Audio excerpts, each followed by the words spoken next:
warahmatullahi wabarakatuh. Saya Edi Prasetyo. Salam satu jiwa. Menurut Bapak nih, hal-hal apa sih termasuk jembatan Ancol nih yang bisa saya ketahui sebenarnya apa sih kenapa dikatakan jembatan Ancol atau yang dikatakan Mariam namanya di sana, Pak? Ya, kalau sejarah Simanis jembatan Ancol itu, ya Ancol sangat erat kaitannya dengan Simanis ya tentunya. Untuk sejarah Ancol itu pasti orang pasti akan lihatnya Simanisnya pasti ada di sana.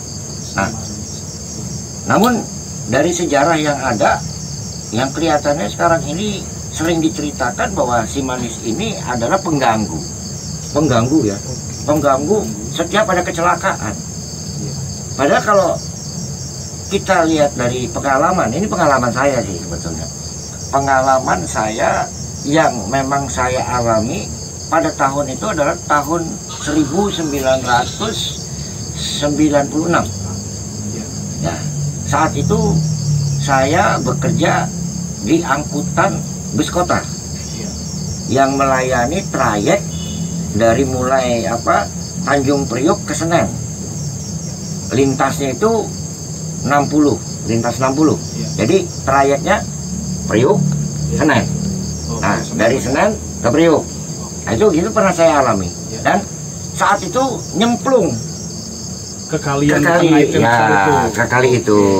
Nah, disinilah kita memulainya tentang sejarah yang dipertanyakan Ancol dan Mariam. Nah, gitu. Kenapa itu kok ada sejarahnya seperti itu? Nah, saya mengatakan bahwa itu bukan ulah Mariam, tetapi ada ulah yang namanya anaknya Mariam. Oh, ada anaknya Mariam ya, Pak ya? Ya. Kalau orang cerita yang sudah berjalan, Mariam itu terbunuh, ya, terbunuh. Tetapi kalau kita pengalaman saya enggak seperti itu. Kenapa? Saya pada saat kecelakaan mobil tadi masuk ke dalam kali, ya, dan itu saya sebagai orang yang bertanggung jawab untuk mengangkat mobil itu supaya kembali lagi ke kantor untuk diperbaiki kalau ada kerusakan. Nah, disitulah ada komunikasi saya cerita dengan Mariam. Dan saya ketemu saat itu. Ini pengalaman pribadi dan ini pengalaman yang tidak mungkin saya ceritakan kalau saya tidak menjalani itu, gitu. Wah, ini menarik, Pak ya. Karena setahu saya dari saya masih kecil itu tonton di TV ceritanya bahwa si Mariam ini adalah terbunuh, diperkosa dan dibunuh dan dimasukkan ke dalam kali di sana. Nah, sejarahnya ya seperti itu memang. Orang di luar sana mengatakan seperti itu. Tetapi yang saya dapat setelah saya komunikasi dengan Mariam, bukan seperti itu. Nah, dulu sejarahnya Ancol itu pun mungkin bukan seperti sekarang. Ancol itu bukan seperti ada jalanan seperti ini. Ancol itu dulu mungkin hutan belantara yang sifatnya masih dalam kondisi yang sangat seperti hutan. Jadi Maria masuk ke sana itu menurut beliau dia itu nyari rumput. Nyari rumput, ketemulah Mariam itu dengan laki-laki di sana. Nah, ketemu dengan laki-laki yang perawakannya cukup bagus, ya. Akhirnya Mariam itu jatuh hati sama dia dan si laki-laki itu pun jatuh hati pada Mariam. Nah, akhirnya Mariam berbincang, masuklah Mariam ke alamnya dia. Alam ini alam apa nih, Pak? Nah, inilah yang saya katakan, ini alam jin. Alam jin. Nah, jadi laki-laki itu sebetulnya adalah manusia berarti. Jin yang berbentuk sebagai manusia. Ya, terjadinya itu kok bisa terjadi? Ya, itu semua karena kehendak Allah, bukan karena kita. Dan tidak ada satupun orang yang mengatakan mana bisa ya. Tanyanya jangan sama saya. Itu karena saya dapatnya seperti itu kan gitu ya. Nah, itu yang jelas bahwa sejarah Mariam. Jadi pengalaman saya itu pengalaman nyata yang memang saya menjalani itu semua di tahun 96. Saat itu jalan tol Ancol itu belum, masih pembangunan. Masih pembangunan. Pembangunan ya. Masih banyak berserakan itu yang namanya puing-puing beton. Nah, di situ kalau sejarahnya kecemplungnya bus, harusnya kan dia dari Priuk lewat mau ke Senen, dia kan pinggir rel, ya. Tapi ternyata dia bisa nyebrang sampai ke kali itu. Nah, ceritanya seperti gini. Saat subuh, mobil itu jalan, ya, membawa penumpang lewat jalur jalan tol jalan Ancol tadi. Nah, ternyata ada anaknya Mariam yang pulang. Nah, ini yang perlu dicatat nih. Subuh di dunia kita, di sana itu alamnya bukan subuh, tapi maghrib.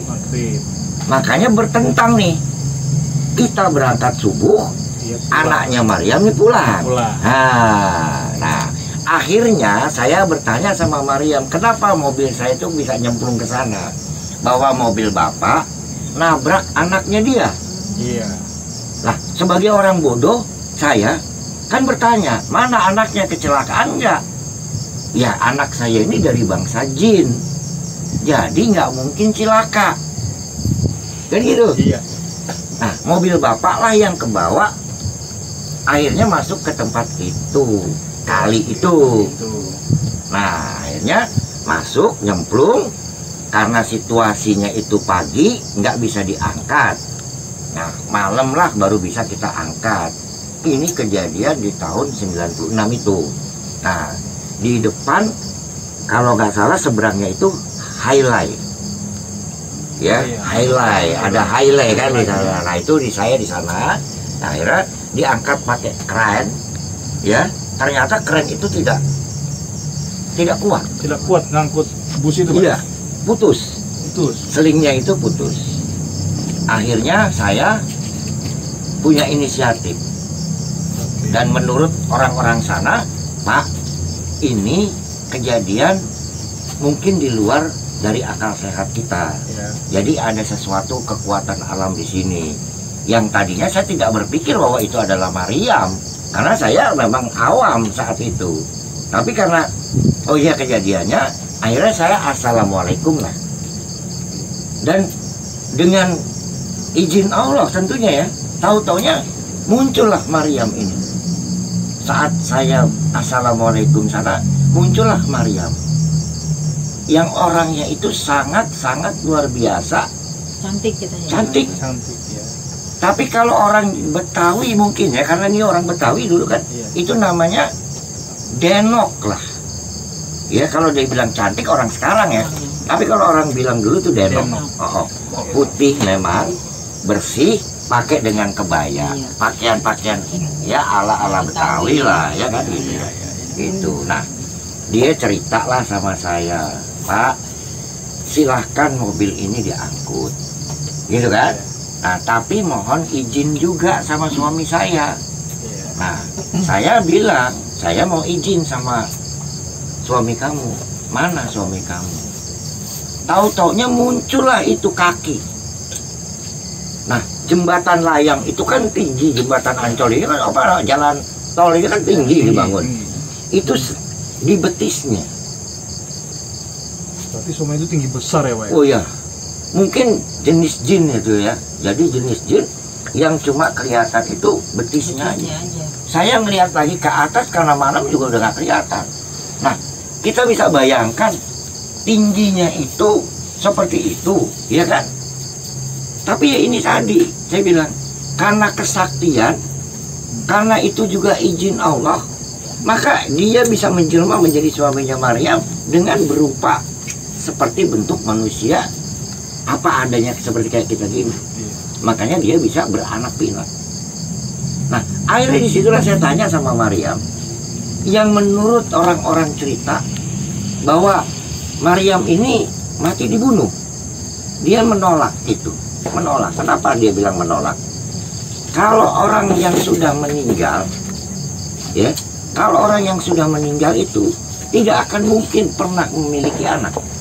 Iya, iya, Iya kan? logikanya ya. Sudah jadi ruh. Sudah jadi roh. Ruh nggak mungkin akan menikah. Nah, saya menikah karena jasad saya, ruh saya masih ada. Iya. Dan dia mengatakan bahwa anaknya itu dua anaknya. Anaknya itu berbentuk seperti anak manusia. Tapi yang tidak sama dengan kita adalah dua-duanya pelontos, tidak ada rambutnya. Itu yang ada. Tidak ada rambutnya. Dan yang kedua, umur. Kalau saya perhatikan umurnya si anaknya Maryam ini tadi, itu kurang lebih di dunia nyata kita itu 13 tahun.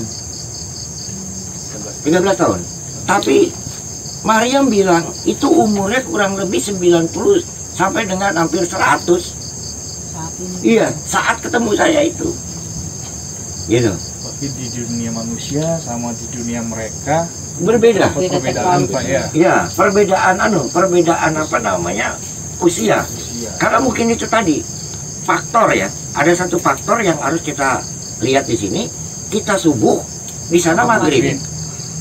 Nah, saya tanya, kenapa anaknya itu ditabrak? Ya, saya suruh pulang anak saya dari Kemayoran. Nah, Maria mengatakan bahwa di Kemayoran itu adalah istana jin. Kerajaannya. Nah, makanya anaknya itu dari Ancol main ke Kemayoran. Karena di sana itu lingkungannya lingkungan kota lah kalau gitu ya. Ada istana, ada tempat bermain, makanya anaknya. Jadi yang dikatakan Maryam itu bukannya dia yang merusak, yang orang selalu menyangka bahwa kecelakaan yang terjadi di Ancol itu ulahnya Maryam. Padahal itu bukan ulahnya Maryam. Itu ulah anaknya. Sampai Maryam mengatakan sama saya itu juga nggak sanggup ngurus anak saya ini saking bandelnya. Nah itulah akhirnya mobil itu yang nyemplung ditarik bisa setelah dapat izin dari suaminya. Nah yang saya dapat suaminya Maryam ini bernama Langlang Lempitan. Nah jadi jenisnya jin tapi dia punya namanya Langlang Lempitan. Kenapa Langlang Lempitan mungkin? Karena saya ngelihat juga mungkin di sini tuh ada lempitan-lempitan di dalam apa ininya, di dalam apa dadanya itu ya, perutnya itu ada lempitan. Ya kita nggak ngerti ke mukanya itu nggak ngerti lagi kayak apa. Nggak kelihatan udah. Saking besarnya di sana. Nah jadi anaknya dua itulah yang selalu bikin ulah. Bukan bikin ulah sebetulnya. Karena apa? Karena waktu yang bersamaan kita berangkat, anak ini pulang. Nah, saya katakan nggak kecelakaan tadi tidak.